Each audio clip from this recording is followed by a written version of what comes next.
एक क्वेश्चन करके दिखाता हूं, डबल कॉलम कैश बुक का, आराम से देखना कैसे कैश बुक बनाते हैं। बहुत इजी है, बहुत सिंपल है। पहले एक बार फॉर्मेट रिवाइज करा देता हूं। Left hand side is the debit side, right hand side is the credit side. Nature क्या होता है कैश बुक का? It is a real account, it is a real account. ध्यान से देखना, it is a real account. तो real account का rule क्या होता है? Real account debit what comes in, credit what goes out. credit what goes out। बार बार इसलिए करा ना दिमाग में छप जाए। पैसा आ रहा है तो कैश बुक में डेबिट साइड पे आएगा, पैसा जा रहा है तो कैश बुक में क्रेडिट साइड पे आएगा। Debit side receipts, credit side payments. ये सिर्फ आपकी रेफरेंस के लिए लिखा है। आपको जब कैश बुक बनाओगे तो रिसीट्स एंड पेमेंट्स लिखना नहीं होता। क्या क्या लिखना होता है? ध्यान से देखना। डेट, पर्टिकुलर्स, लेजर फोलियो, फिर एक कॉलम कैश का, एक कॉलम बैंक का। फिर credit side, date, particulars, ledger folio, फिर एक कॉलम कैश का, एक कॉलम बैंक का। फॉर्मेट में किसी को कोई डाउट? No, sir. ओके, अब ध्यान से देखना। जून 1, 2021 हमें क्या बनाना है? Prepare a 2 column cash book of Bimal. Bimal कहाँ के हैं? लखनऊ के। जब पीरियड शुरू हुआ जून 1, तो पहले से मेरे पास कैश और बैंक बैलेंस पड़ा हुआ था। तो मैंने जर्नल में ओपनिंग एंट्री में आपको बताया कि अगर पहले से कुछ बैलेंस पड़ा हुआ है तो उसके लेजर में कैसे दिखाते हैं, क्या लिखते हैं? बताओ। अगर एसेट्स हैं तो डेबिट साइड पे लिखते हैं to balance brought down, liabilities हैं तो क्रेडिट साइड पे लिखते हैं बाय बैलेंस ब्रॉट डाउन। तो कैश और बैंक बैलेंस आपके एसेट्स है। बैंक के बारे में अगर कुछ मेंशन नहीं है तो फेवरेबल बैलेंस है, फेवरेबल बैलेंस है। ओवरड्राफ्ट होता तो लिखा होता बैंक ओवरड्राफ्ट, यहाँ लिखा होता क्रेडिट बैलेंस, तो आपका ओवरड्राफ्ट बैलेंस है। कुछ मेंशन नहीं है तो फेवरेबल बैलेंस है, डेबिट बैलेंस है। अगर कुछ मेंशन नहीं है तो ध्यान से देखना। जून 1 पहली ट्रांजैक्शन कैसे दिखाएंगे? जून 1 एसेट्स है to balance BD, cash 5000, bank 17,500। Opening entry कैसे हुई कैश बुक की? कोई डाउट? No, sir. अब ध्यान से देखना। नेक्स्ट 5 जून cash received from sale of personal asset and deposited in the bank account, firm's bank account. तो ये जर्नल आपका अगर स्ट्रांग नहीं है तो भूल जाओगे आप कुछ भी कर पाओगे आगे। तो जर्नल तो आपका परफेक्ट हो जाना चाहिए, अब तक दिमाग में छप जाना चाहिए कि एंट्री यूं बता पाओ। तो हमने कोई अपना पर्सनल एसेट बेचा और फर्म के बैंक में पैसे डाल दिए, तो bank account debited to capital account. Capital Yes, sir. आपने अपना कुछ भी बेचा, अपना कुछ भी बेचा, पर्सनल एसेट बेचा और वो पैसे बिजनेस में इंट्रोड्यूस कर दिए, तो क्या है ये? Journal entry bank account debited to capital account. Journal तो नहीं मांगा उन्होंने, जर्नल एंट्री आपको दिमाग में सोचनी है। तो सोचो जर्नल इतना छोटा सा रह गया कि कैश बुक को तो यूज कर रहा है जर्नल वगैरह, जर्नल एंट्री तो दिमाग में पास कर लो। Bank account debited to capital account. अब कैश बुक में कैश और बैंक से मतलब है, तो बैंक में पैसे आ रहे हैं या जा रहे हैं? बोलो। Sir, आ रहे हैं। आ रहे हैं पैसे, बैंक अकाउंट डेबिट हो रहा है, तो बैंक के डेबिट साइड पे क्या हो जाएगा? जून 5 क्या लिखेंगे Lavisha? Bank account debited to Bank account debited to cash account. To capital account. Capital account. Bank account debited to capital account. तो जैसे लेजर में दिखाते थे कि डेबिट हो रहा है तो डेबिटेड टू व्हाट? बैंक में पैसे आए तो बैंक कॉलम में ट्रांजैक्शन दिखाएंगे, कैश में पैसे आए तो कैश कॉलम में पैसे दिखाएंगे। ये बैंक में डिपॉजिट हुए थे डायरेक्टली तो इसीलिए बैंक में आ गया। जून 6 cheque received as an advance against sale and paid into the bank. अब ध्यान से देखना, कैश में जब भी आप रीड कर रहे हो कि कोई चेक आया तो ये चीज बड़े ध्यान से देखना कि बैंक में पैसा डिपॉजिट हुआ कि नहीं हुआ। अगर बैंक में अभी चेक डिपॉजिट नहीं हुआ, फ्यूचर डेट पे हुआ, तो जिस दिन रिसीव हुआ उस दिन वो चेक्स इन हैंड माना जाएगा, तो उसका तो कैश और बैंक से कोई लेना देना नहीं है। कैश बुक में वही ट्रांजैक्शंस रिकॉर्ड होते हैं जिसमें कैश या बैंक इन्वॉल्व हो।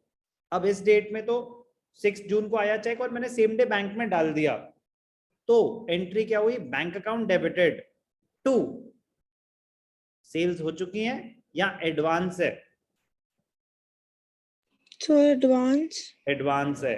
तो रेवेन्यू रिकग्निशन प्रिंसिपल कहता है कि इसको अभी आप सेल्स नहीं मान सकते, तो एंट्री क्या रही होगी, bank account debited to advance from To customer, advance from customer. Advance from customer. तो बैंक डेबिट हो रहा है या क्रेडिट हो रहा है,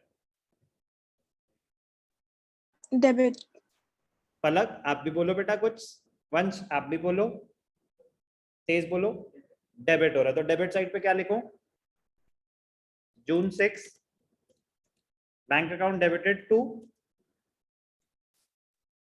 advance To from, advance from customer. Very good, advance from customer. कितना, 50,000। 50,000. ठीक है, नेक्स्ट 7 जून पेड टू एसबोस, पेड टू एसबोस 12,500, डिस्काउंट रिसीव 500। अब 12,500 डिस्काउंट रिसीव 200, ध्यान से देखना, इंपॉर्टेंट एंट्री है। कैश बुक पे जाने से पहले, कैश बुक पे जाने से पहले अगर सिर्फ जर्नल पास कर रहे होते, जर्नल एंट्री बना रहे होते, तो क्या करते, ध्यान से देखना, जून 7 payment by cheque 12,500, discount receive 200, अगर सिर्फ जर्नल बना रहे होते, ध्यान से देखना, जून 7 हम पेमेंट कर रहे हैं किसको, S Bose, debited to bank account to Discount receive. Discount receive, S Bose payment हुई 12,500. 12,500, डिस्काउंट रिसीव 200, 200. टोटल पेमेंट रही होगी 12,700। Yes, होता sir. जर्नल में, ये होता जर्नल में। कैश बुक में सिर्फ और सिर्फ बैंक का एस्पेक्ट आएगा। तो 12,500 की जो पेमेंट हुई, पैसे आ रहे हैं जा रहे हैं, पेड टू एसबोस, जा रहे हैं. तो आ रहे होते तो debit side of the cash book, जा रहे हैं तो credit side of the cash book. तो बैंक रिकॉर्डिंग एक ही बार होगी, या तो कैश बुक में या किसी और बुक में, तो बैंक का पोर्शन तो कैश बुक में रिकॉर्ड होगा, तो क्रेडिट साइड पे क्या आ जाएगा, जून 7, कुछ बोलना है, बाय एसबोस, बाय एसबोस कितनी पेमेंट हुई, 12,500, 12,500 पेमेंट हुई, तो 12,500 तो यहाँ आएगा नहीं। डिस्काउंट का पोर्शन, सिर्फ और सिर्फ डिस्काउंट का पोर्शन कहाँ आएगा, जर्नल प्रॉपर। तो यही पार्ट समझना है कि जो कैश और बैंक से रिलेटेड ट्रांजैक्शंस हैं, जो कैश और बैंक से रिलेटेड ट्रांजैक्शंस हैं, सिर्फ उतना पोर्शन कैश बुक में रिकॉर्ड होगा, जो कैश और बैंक से रिलेटेड नहीं है वो कहां चला जाएगा, जर्नल प्रॉपर में। ये ध्यान देने वाली चीज है बस। Next, paid wages in cash, तो जर्नल एंट्री क्या होती है, वेजेस टू कैश, पेमेंट है, पैसे जा रहे हैं जून 9, क्रेडिट साइड पे क्या आ जाएगा, बाय वेजेस, कितने वेजेस थी, 3,000, कैश में पेमेंट हुई है तो कैश कॉलम में। Next, received a cheque from A Mukherjee and sent it to bank, A Mukherjee ने मेरे कोई पैसे देने थे, दे दिए, बैंक में गए, received a cheque from A Mukherjee and sent it to bank, June 20, bank account debited to A Mukherjee, bank account debited to A Mukherjee, कितने, 6,000। कोई भी doubt, simple. Yes, sir. Next, June 21, very very important, ध्यान से देखना, interesting entry, June 21, drawn from bank, अब कुछ mention नहीं है कि पर्सनल बैंक से पैसे विड्रॉ करे, बट ये मेंशन नहीं है कि पर्सनल यूज के लिए विड्रॉ करे या ऑफिशियल यूज के लिए विड्रॉ करे, तो क्या मानेंगे, ऑफिशियल यूज या personal use? Palak,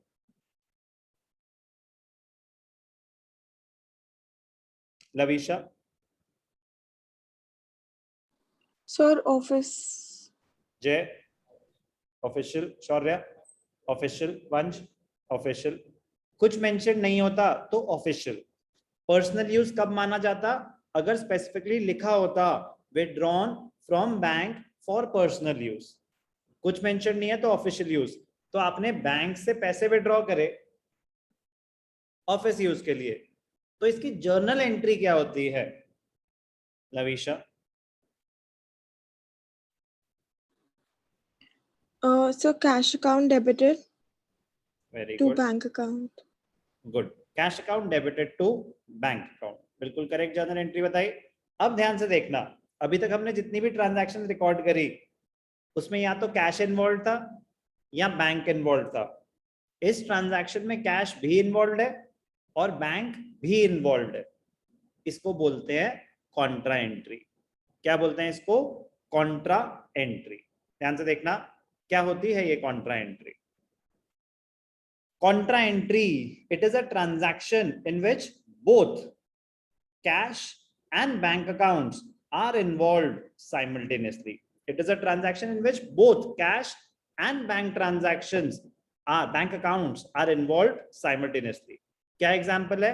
cash deposited in the bank, तो एंट्री होगी बैंक टू कैश, बैंक भी इफेक्ट हो रहा है और कैश भी इफेक्ट हो रहा है। और cash withdrawn from bank for office use, इसमें भी कैश भी इन्वॉल्व है और बैंक भी।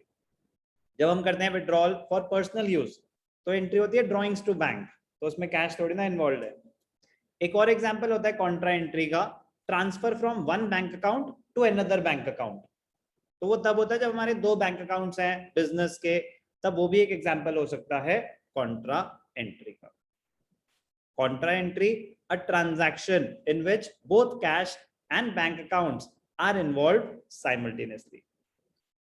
Contra entries they appear on both the sides of the cash book. Obviously बात है क्योंकि डेबिट भी हो रहा है और क्रेडिट भी हो रहा है, तो ध्यान से देखना। June 21 drawn from bank, cash account debited to bank account. Business में कैश आ रहा है और आपका बैंक बैलेंस कम हो रहा है, यस और नो? Yes sir. तो कैश आ रहा है तो डेबिट साइड पे आएगा June 21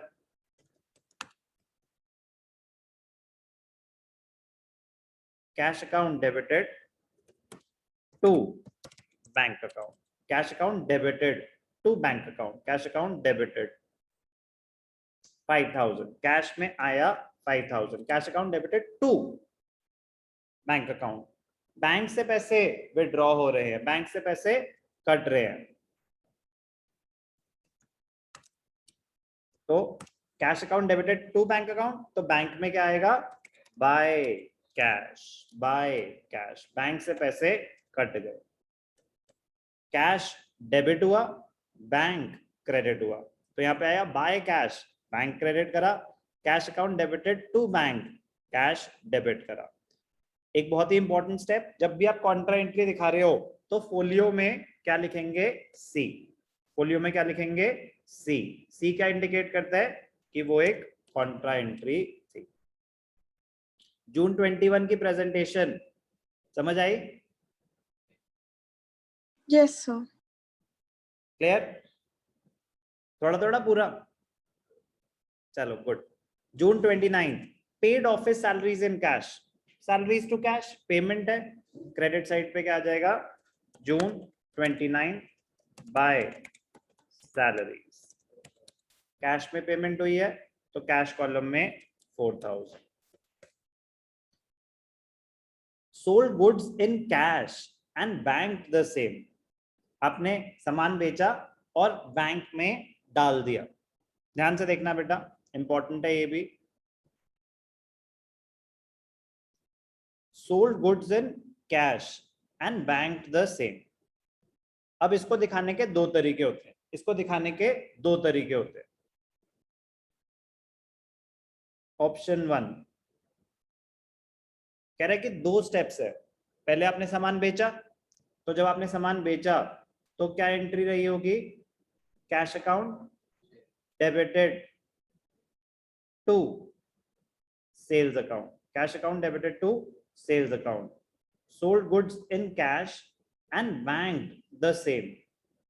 जब हमने बैंक में पैसे डाले तो एंट्री क्या होगी? Bank account debited to cash account. कोई डाउट? नेट इम्पैक्ट क्या हुआ?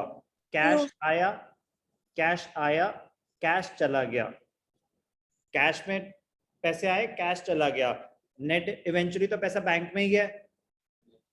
कह रहे एक ऑप्शन है आपके पास कि क्योंकि सेम डे हो रहा है, जब सेम डे हो रहा है तो ही ये ऑप्शन है कि आप क्या कर सकते हो directly only one entry, only one entry. क्या एंट्री पास हो जाएगी directly? Bank account debited to sales account, bank account debited to sales account. Net impact दोनों का सेम है, क्लोजिंग बैलेंसेस दोनों में सेम आएंगे। आपके स्कूल में जो बोला गया है आप वो फॉलो करना। टेक्निकली बेटर क्या रहता है? ब्रेक करना कि दो अलग ट्रांजैक्शन हुई है, कैश आया है, फिर एक कॉन्ट्रा एंट्री भी, बट डायरेक्ट 1% भी कोई गलत नहीं है। बिल्कुल कह रहे सेम डे तो बैंक में चले गए, दोनों बातें इक्वली करेक्ट हैं। आप वो करना जो आपके स्कूल में बोला गया है। मैं ब्रेक करके दिखा रहा हूं तो ध्यान से देखना। जब हमने सामान बेचा जून 30,